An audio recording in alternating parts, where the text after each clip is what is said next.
Hello everyone, my name is Crystal and welcome to my channel. If you're new here, then hit that subscribe button because we're friends, we just haven't met yet.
Jennifer Bailey was born on September the 2nd, 1968. She was the daughter of Albert and Janice Bailey.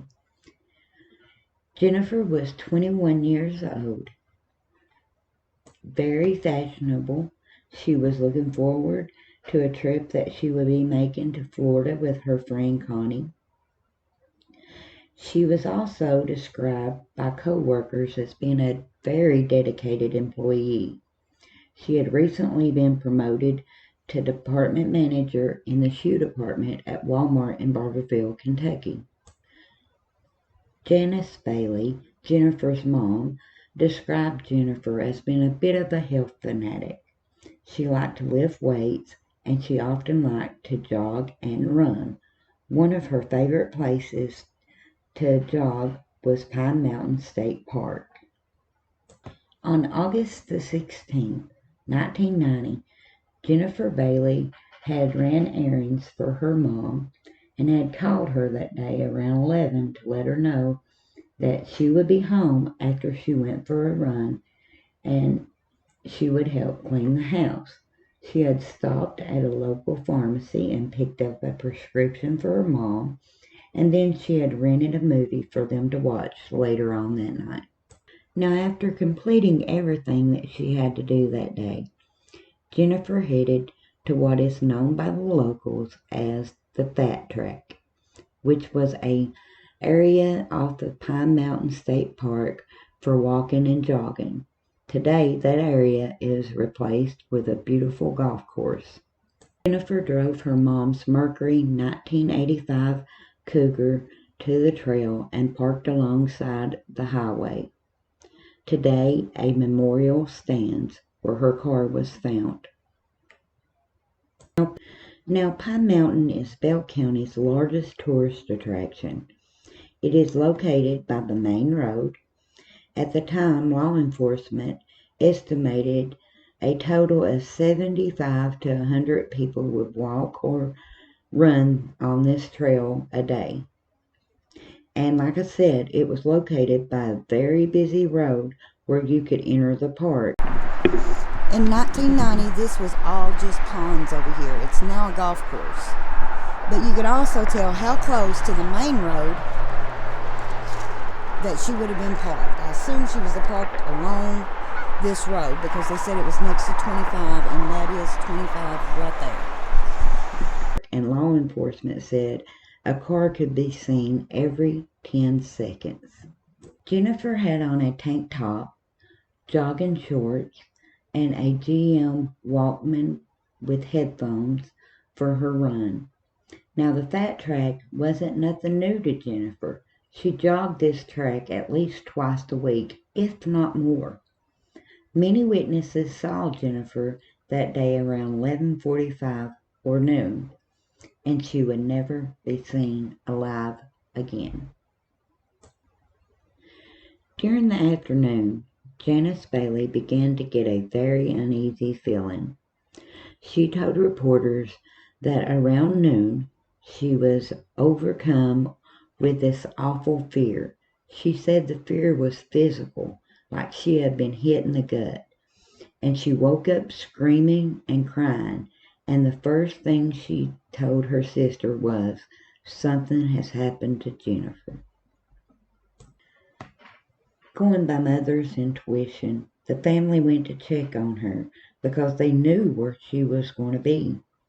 They knew what her plans was that day, and they found the family car with the door still open. Jennifer's wallet and keys was under the front seat, and the medicine that she had picked up for her mom was still in the car. This called for alarm with her parents, so they immediately called law enforcement and filed a missing persons report. Law enforcement and search crews immediately began searching. Over 100 searchers were present, including a canine unit. I reached out to one of the men who aided in the search on Facebook, and this is what he had to say. "I was in the Bell County Rescue Squad and the other emergency services. Back then, we searched hard. I could remember praying that we would find her alive, but God had other plans. I got to know her parents. I still don't understand why the person or persons couldn't be found." He also said, "I'm 70 years old now. Wish I could remember more. The only thing I remember is that we searched the area where she was found several times before she was found. We all thought it was so strange that we didn't find her that same day. The whole thing just seemed strange." After 8 searches, the search was called off. One article quoted an officer saying, "She either flew the coop with some guy or it's just one of those things like some freak driving by." But Jennifer's family knew her better than that, and they knew that she wouldn't just run off, and she didn't have a boyfriend. Janice said that she believes whatever happened right there at that car. Now, witnesses came forward and said they saw Jennifer arguing with a man in a black pickup truck with a lot of chrome detail. One officer said, "Whomever killed that little girl will be tied to that black truck in some way. Maybe it's his father's truck or maybe even his." Now, on August the 26th, 1990, the search came to an end when a couple looking for arrowheads in the park came across her new body thrown over a cliff. The only thing she had on was her tennis shoes and 2 gold chains that she wore every day. Now remember, I spoke to a searcher that was searching for Jennifer in the first days that she was missing. And this area that they found her in, they had already searched multiple times. This leads a lot of people to think that she was maybe murdered somewhere else and brought back to that area. Now, I will also say that I went to the side of where they found her and drove around Pine Mountain State Park in general. And my biggest question at the time is, why there? Because you can see the road from where she was supposedly found. It's a place that locals call the gravel pit. Anybody could have pulled in there. There was so many other places that they could have placed her body. My question was, why there? While visiting the place of Jennifer Bailey's memorial today, we went along several other trails. And the one thing that stands in my mind is, why there? Why dump her body there? There were so many other places that she could have been placed. Why that spot? It's not far from the road, could be seen. And then you got places like this that's completely secluded.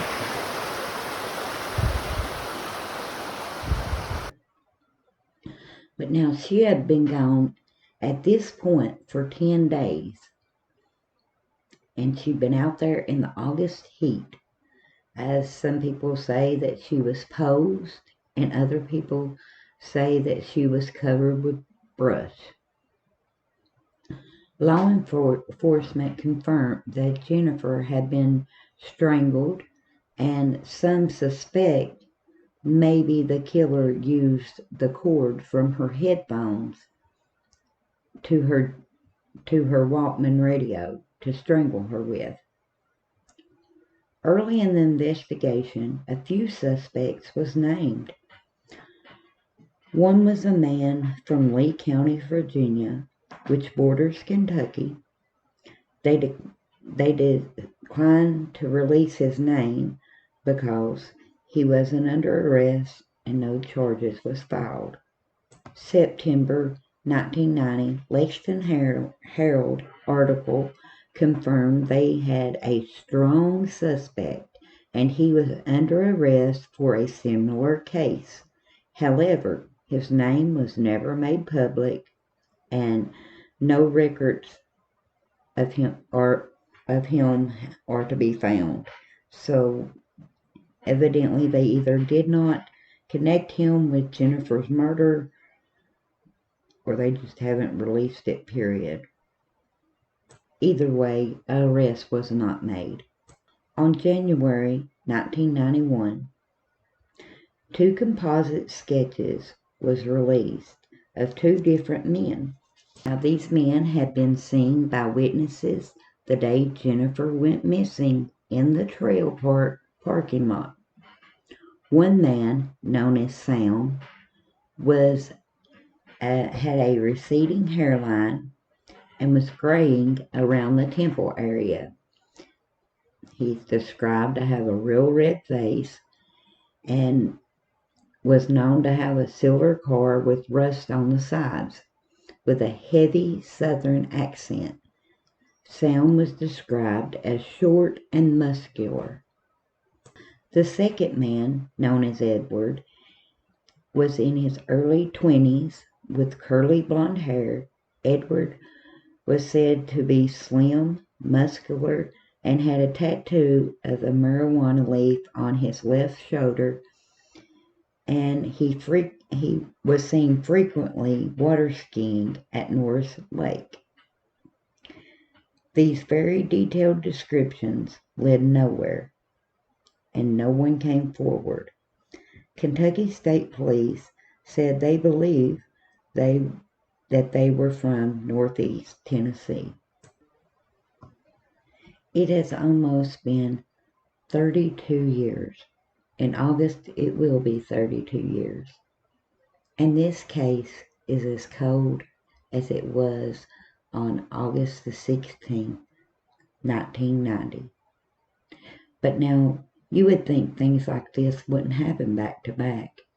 Surely this is an isolated event. But no. Bell County had barely moved past Jennifer's murder until another woman in Middlesboro, Kentucky, which is still part of Bell County, was violently murdered inside her home.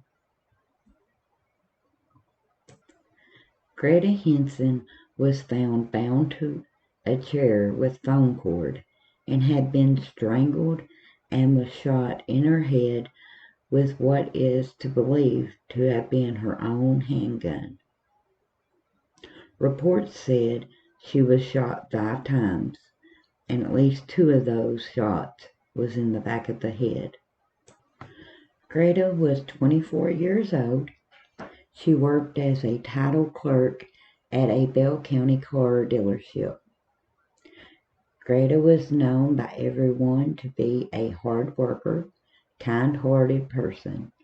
Greta was excited because she had just got her own home, and she was independent for the first time in her life. She liked shopping, listening to music with friends. Greta was learning to play the guitar. She drove a 1987 Pontiac Firebird. In 1992, that was the ideal life for a 24-year-old.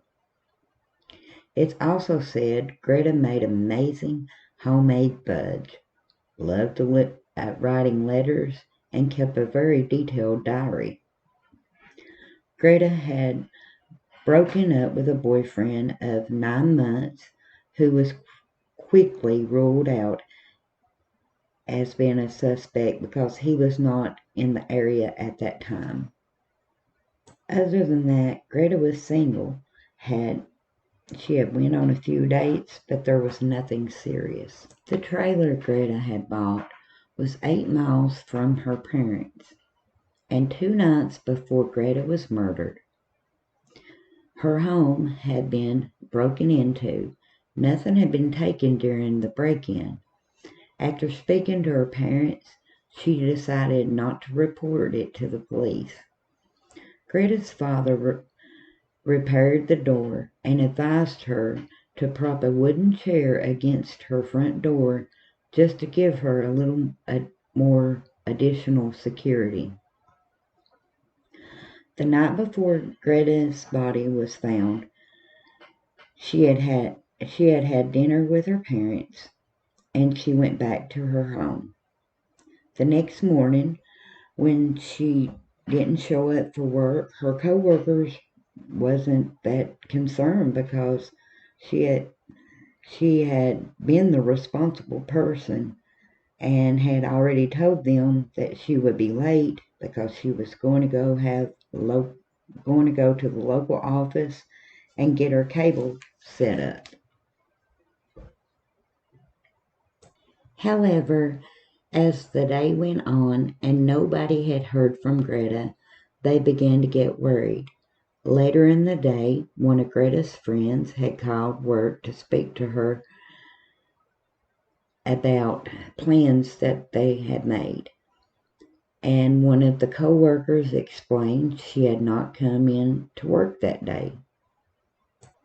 The friend knew that was not normal, so she immediately called Greta's parents. Her parents went to Greta's trailer to check on their daughter. When they arrived at her home, they knew something was wrong immediately. Now, despite the local law enforcement saying that there was no signs of forced entry, Greta's parents did not agree.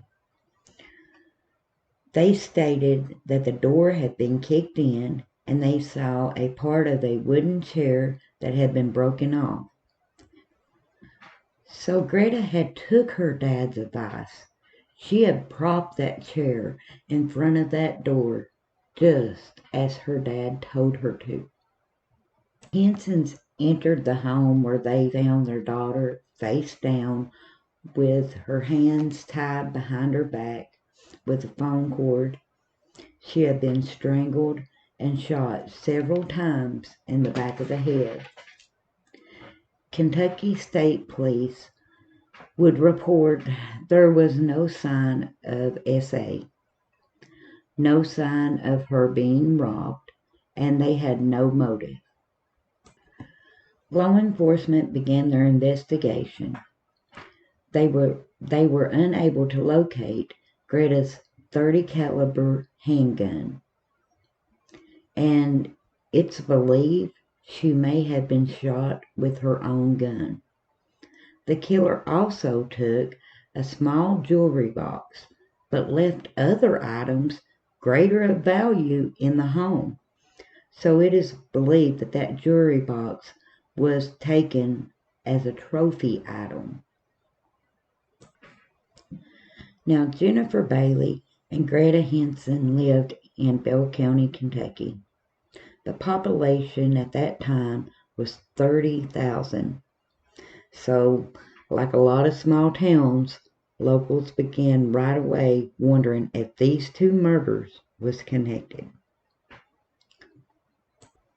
Now, from what I've been able to find online, it seems like they did know each other. Some people say they were friends, while other people say they were cousins. Considering their close age, Jennifer being 21 and Greta 24, it is very possible that they went to the same school. But now, like all small towns where everybody knows everybody, gossip quickly began to circulate.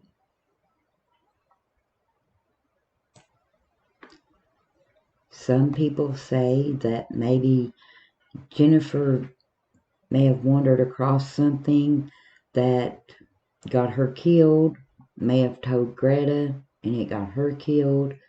I've seen a lot of speculation online, one having to do with the car dealership, which there's nothing ever really led to that. I've seen people suspect because during this time there was a tunnel that was being put in between Middlesboro and Tennessee, kind of connecting the borders. Some people wondered, could it be some workers that was brought in to work on that tunnel? Could it have been, because it took quite a while for that tunnel to be made, could it have been one of them? One comment that I found on a Facebook post said that this is the best kept secret in Bell County.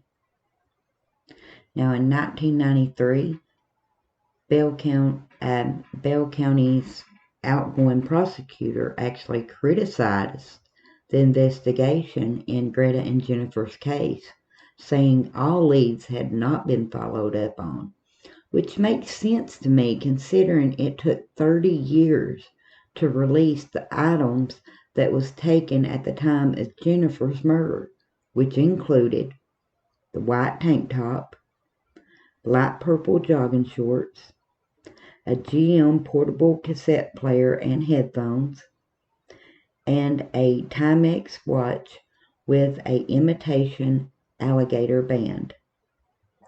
Now they released these items and this information saying that maybe someone would remember receiving this as maybe a gift, or maybe a pawn shop may have received this. But my question is, why wait 30 years when the chances of somebody remembering or even being alive still are real slim? While looking into Jennifer Bailey's case, there's been one thing that really stood out to me, and it was an interview that her mom did. In that interview, she states that she's give up hope. She also says, whoever said time heals all wounds, I'd really like to know what they meant by that. And I can understand where she's coming from, having gone through some stuff in my past myself. Time don't heal all wounds. It does make it real. Why were these ladies murdered? How has it been kept such a secret? Why is there not more people talking about this? They had sketches of men in Jennifer's case. What happened with that? Why was there not a news conference saying, hey, these sketches that we put out, it turns out that was a false lead? I never found anything like that. What happened with it? Why is it being kept so hush-hush? Bell County, Kentucky is a very small area. And this is two ladies that in a matter of 2 years were both murdered. But not just murdered, they were both strangled. So it makes you wonder, are they connected? Have you heard about this case? What do you think about it? Do you think maybe it could have been some of the workers that was working on the tunnel?